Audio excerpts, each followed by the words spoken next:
दें। देखिए, ये प्रेस कॉन्फ्रेंस का मकसद ये है कि इंजीनियर रशीद साहब के साहिबजादे ने रिक्वेस्ट की थी आज़ाद साहब से, और आज़ाद साहब ने उस वक्त शोएब साहब जो है हमारे डिस्ट्रिक्ट प्रेसिडेंट, उनको कहा था कि साथ मेरी कॉन्स्टिट्यूंसी में तो बाकी कॉन्स्टिट्यूंसी में हमने अपने सब जो कारकुन हैं उनसे कहा था कि आप इसकी मदद करें, और वही चल रहा था।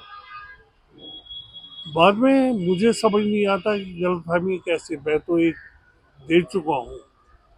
एक प्रेस नोट मेरा 11 तारीख को निकला था, और वो किसी चैनल ने दिया था। उसमें मैंने कहा था कि हम मदद कर रहे हैं, और आज कुछ गलतफहमी हुई। मगर हमारे आज भी अभी स्पीकर लेके मेरे लोग जो हैं वो उड़ी में कोई मीटिंग हो रही है, तो उसके लिए गए, मेरे ऑफिस से लिए चले गए। तो इसमें कोई है ही नहीं ये कि हम मदद नहीं करें। हम तो सिर्फ एक को, क्योंकि हमारा कोई कैंडिडेट नहीं था, तो जब उससे रिक्वेस्ट की कि आज़ाद साहब से, तो आज़ाद साहब ने कहा कि आपकी मर्जी है, आप क्या करो। तो हमने कहा जी कि क्योंकि एक है कि इंसानी मसला भी है, 5 साल से ही उसको जेल में रखा, वो ट्रायल कभी खत्म होगी नहीं, पहले शुरू भी हुई है कि नहीं ये भी नहीं, और उसको छोड़ा जाए कि वो करता।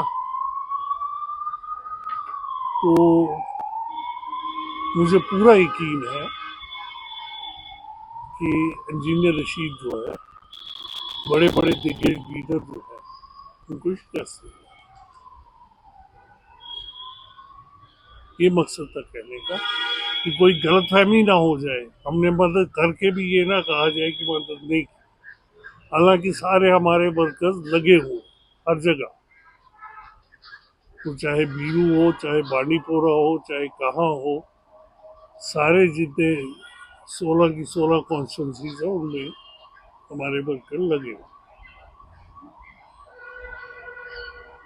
यही कहने के लिए। सर कुछ खबरें ये भी है कि आपके लीडर्स ने वहां से रिजाइन किया, डिस्ट्रिक्ट प्रेसिडेंट जो है। कोई नहीं ऑफिशियल कोई नहीं है, कोई नहीं कहा, और उसने अभी थोड़ी देर पहले कह दिया कि मैं रिजाइन नहीं करता।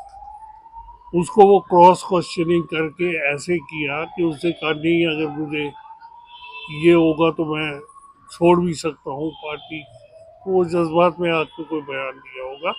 ऐसे ना उसको किसी ने मजबूर किया कि तुम पार्टी से निकाले जाओगे या तुमने इनडिसिप्लिन किया। जब हमारी शुरू से, फिर तो मुझे निकाला जाता है, क्योंकि शुरू तो मैंने किया। मैंने जब आज़ाद साहब के नाम पे उससे रिक्वेस्ट की कि आज़ाद साहब पे हमने एक बार उनको वोट दिया है, तो मैंने समझा कि ये हमारी मॉरल रिस्पॉन्सिबिलिटी है कि इसकी हेल्प की। तो डिसीजन हमने लोकली लिया,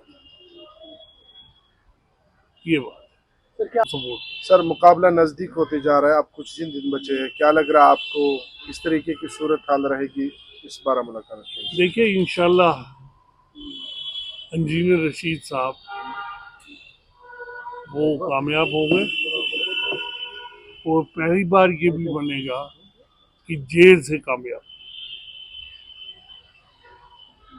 ये आप सुन, ये नॉर्थ कश्मीर के लोगों ने फैसला कर लिया होगा कि वो शेख इंजीनियर रशीद को कामयाब करेंगे। देखिए, जहाँ जहाँ कहा गया वहाँ हमारे लोग शामिल हैं, और उड़ी के तो मैं कहता हूँ कि सारे लीडर ही उसके साथ, बारामूला के सारे लीडर उसके साथ। जिस तरह से आज सजाद बुखारी या विकार रसूल उमर के उस तरह से कुछ ऐसा अगर कोई ऐसा मौका हुआ तो मैं भी जाऊंगा, कोई ऐसी बात नहीं। तो आपकी जहां मेरी जरूरत पड़ेगी मैं जाऊंगा, नहीं तो हमारा एक रिप्रेजेंटेटिव तो उनके साथ ही है। वो हमेशा वही बात करते थे। वो कभी किया करते होंगे हमारे सामने। देखिए, जो आदमी कॉन्स्टिट्यूशन की कसम खा के असेंबली में जाएगा तो वो रायशुमारी तो नहीं कभी की। बहुत सारे धरने उसने दिए। मेरी दानिश भी नहीं, मेरा आजाद साहब ने दोस्त भी भी रहा है। 370 पे धरना दी। आजाद साहब ने 370 पे धरना दिया पार्लियामेंट के बीच में, 4.5 घंटे वो फर्श पर बैठे और मोदी जी की आंख में आंख डाल के ये कहा, मोदी और ये भी थे अमित शाह। अमित शाह, कि जिस कश्मीर को खून से सींचा वो कश्मीर हमारा है। ये उन्होंने ये पार्लियामेंट में नारा दिया। तो नेचुरली अंडर द ये जो है ये यूनियन है, India is union of states. तो यहाँ बांध बांध के लोग हैं, बांध बांध का कल्चर है, और यही एक हुस्न है हमारे कॉन्स्टिट्यूशन में कि उसने सबको मिलाया हो।